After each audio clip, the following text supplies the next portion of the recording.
Hey, how's it going? It's good to see you again. Good to see you, Les. Yeah. Uh, Wanted to ask you a little bit about Antonio Gibson. I remember like way back when he was first drafted, he was in between your room and in a receiver room, and he was still kind of raw to this. How much have you seen it just develop with him over the last few months? I think like it's the biggest thing is, in this profession, anything you do to master something, you got to do it. I don't know what the number is. I know there's a saying out there in terms you got to do it over, whatever it is, 100,000, 200,000, whatever it is. He's getting a lot of reps, and predominantly at running back, and the biggest thing is there's some little subtleties that you see on a daily basis with him that's very encouraging, and until you've done it and played that position, it's really hard to explain. So I see little subtle things that he's doing with each carry, with each rep. And the only thing we talk about in our room is just continue to just improve. That's it. And as long as we're doing that, that's all we're trying to get done. Are there moments you'll see him and go, "Wow, this is just like this guy's just got such ability"? I mean, are there? Well, I think the biggest thing is, I don't really look at the flash plays. I don't know if that makes sense. Like, there's certain, when you look at a running back, first of all, I always look at can he make the first guy miss? All right, that's the number one thing. And can you get more yards than what's being blocked? Okay, because I jokingly messed with him on this past game. I said a couple of those holes, man. This 50-year-old may have been able to get 20 yards on it. And he started laughing. He said, "Okay, coach." But that's what I look for. And long as he's continuing to get these reps and he makes guys miss. He gets more yards than what's actually being blocked. That's my standard for what a running back should be able to do whenever they're running the ball. Okay, thanks. Mm-hmm. Hey, Randy, John Kine. What's up, John? How you doing? Good. How are you? Good. With some of those subtleties, one of the things that he was talking about too was getting better at pressing the hole. Mm-hmm. How has he gotten better there, and how hard? It sounds like it's like a simple thing, but yet it seems like it can be difficult to get to. Well, I think the number one thing is he's starting to understand the blocking scheme. The really good running backs. Not only they're naturally gifted. You talk about the LaDainian Tomlinsons, the Tony Dorsett's back in my era.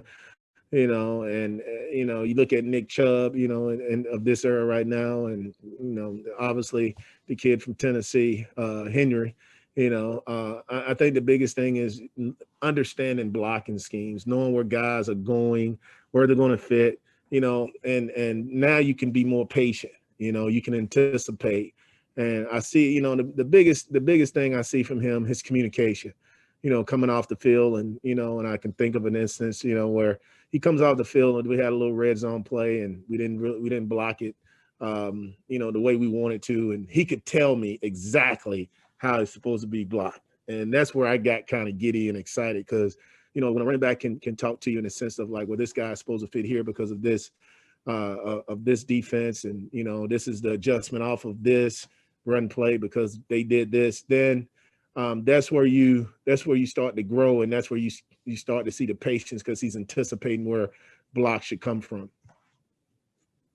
And then in the pass game, where does he need to develop there still? Well, I think the thing that he has is naturally is his ability because of his his time at receiver. He can run routes, he can catch. But still, I think the biggest thing is he's growing each and every week. Every day is just the protection part of it. And I think that comes from just continuing to study defenses, understanding where line calls, where to fit. He's big enough, he's tough enough. He's just got to continue to get experience. I explained to him, it's just like running the football. The one time, you block a guy straight up, and you're like, man. I actually did that. I can do that. And just having more confidence in using your hands and instead of throwing your body into somebody and leverage. And so those things will come with time. Thanks. You're welcome. Let's go, Sam. Hey, Randy, you were talking about, running back understanding the blocking scheme. I wonder, is that, and I don't know the answer, but is that dependent on who the linemen are? Like how much does that, like a shift in the line, change what a running back does or anticipates? Well, it helps when you can be consistent in terms of the combination of linemen you use. Because some guys, you look at a Sheriff, there's just from being around Sheriff as long as I have, I know, he's a guy when he pulls, I know what type of puller he's going to be and where he's trying to fit his hat, and I think it doesn't really, to me, that helps, but I don't think that is a big factor, if that makes sense. I think the biggest thing is, just knowing the blocking scheme and being able to anticipate. Now, I think where it comes into is when, I always tell people when you watch a running back, the first couple of carries, it's just like a fight. You just kind of trying to figure out what's going on, and obviously if you pop one, you knock a guy out in the first, second round, we'll take that too. But I look at that 10th, 12th, 13th, 14th, 15th carry where you really get settled in. And that's the thing that, I see with him is, he starts to say, hey, coach, I'm starting to see the field. I'm starting to feel the game. And that and have Coach Adrian Peterson, AP, one of the best of all time. He was kind of that way. The biggest thing I remember him telling me, he's like, hey, coach, I'm just leaning on him right now. And this is off of his 10th or 11th carry. And then you see that per average go up when you get to that 17, 18, 20th carry because of just the repetition of seeing the defense over and over again. I don't know how much you kind of communicate with them, like, play to play, drive to drive, but when you do get into that range, that 10 to 15 range, is that when you guys are saying, hey, from what you're seeing on the field, we might want to do this, or we might want to think about this, like how much does that factor into your in-game coaching? Well, for me, I mean, I'm obviously, I'm trying to communicate with those guys in terms of what they're saying is just confirming what they're saying, and I don't get into, okay, all right, this guy, he's starting to feel it, coach. No, it's not that. I just think it's in the rhythm of the play calling, and if it goes that way, in terms of, being a game where, a guy is feeling it could be Peyton Barber, it could be, J.D. McKissick, whatever it may be, then it just happens to fall that way. But I don't go into it thinking, okay, all right, here we go.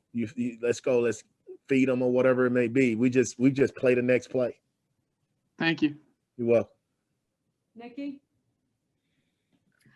Hi, Coach. Just curious, what has it been like working with Jennifer King, and how does she help you, especially with so many young guys in the running backs room?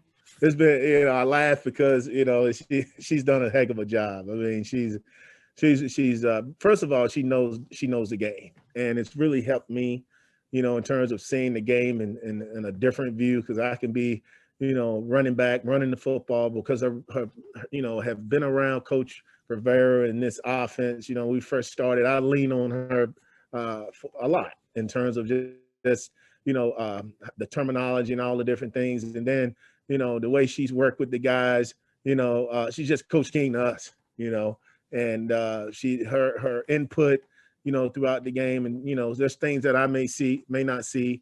And so she'll point it out to me, or if I see something that she doesn't necessarily see, we'll point. We're always just trying to make sure that we're conversating, throughout the game and throughout practice in terms of how can we make these running backs as group the best running back group that we possibly can make.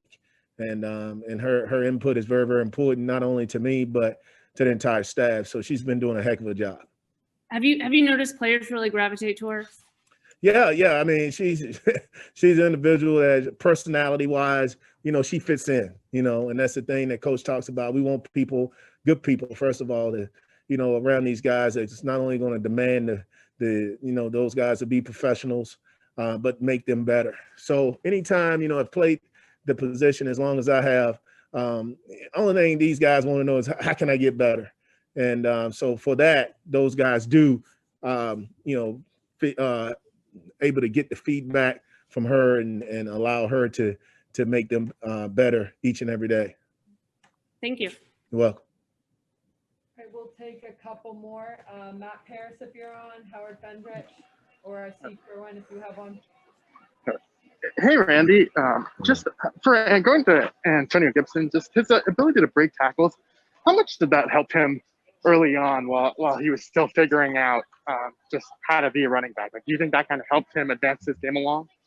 Yeah, I think the biggest thing is he just has a, really good running backs have a natural feel for it. We always say we don't see people when we're running. I don't know if that, it makes sense, but we feel color, right? So he's able to, as he's running, he's not actually, he's reading blocks and he's trying to find the creases. But, if he's running and all of a sudden he sees color that flashes in front of him, he's able to feel that and break away from color, and that's the thing that we saw in the tape. When we watched this tape from Memphis. So that's a natural thing that he has, a natural feel. And the more reps he get, the more carries he get, he's going to get better and better in terms of being able to run the football. Thanks. Mm-hmm. Where do you see the biggest room for improvement still with Antonio, especially being a guy who did not have a ton of reps as a running back coming into? Well, I think one of the biggest things is just in terms of just getting a real good feel for just the protection part of it. That's the hardest thing. Okay, that's the hardest thing from coming from college, because when you think about college, these guys spread all these guys out in these spread offenses, and we're gonna get 5 out. Okay, we're gonna let the offensive line take care of that. But at this level, that's not the case. That's not the case. So you've got to be able to have a really good feel, identifying blitzers, in protection, and knowing sometimes, the protection may break down. I always tell guys, we are the last line of defense. That's what we are. If that defender gets past our initial line, we're the last one that can help. Just knowing when to help, when not to help, and being able to get out in his routes quickly, efficiently, so he can be an outlet for Alex when need be. So those things will come in time as he continues through his pro career. Last one, Kerwin. Randy, the rookie scoring record, he's sneaking up on that pretty quickly. Is that, I got 2 questions about that. Is that something you tweak him with? Because you seem to have that good relationship with running backs where you can kind of give him a hard time about stuff. And 2, is that also a big benchmark, that rookie scoring record, as a coach, that you like to see a rookie get to? No, I don't worry about that. And what I mean by that is the only thing I want to do is for those guys is to win.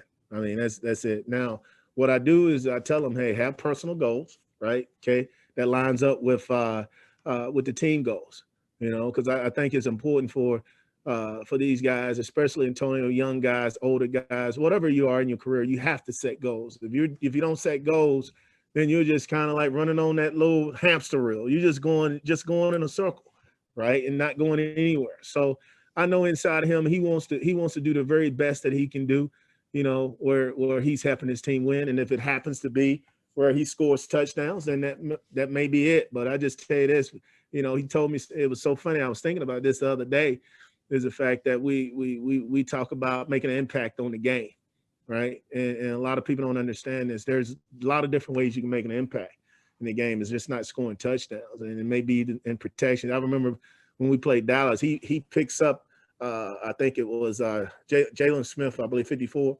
And wasn't the best technique, but he got in the way. He thumped the guy, and we was able to deliver the ball down the field. And I think I got more excited. I got more excited on that play than I did on the 3 touchdown day that he had. So he understands that there's personal goals as long as it fits in and lines in with the team goals. So he understands that part.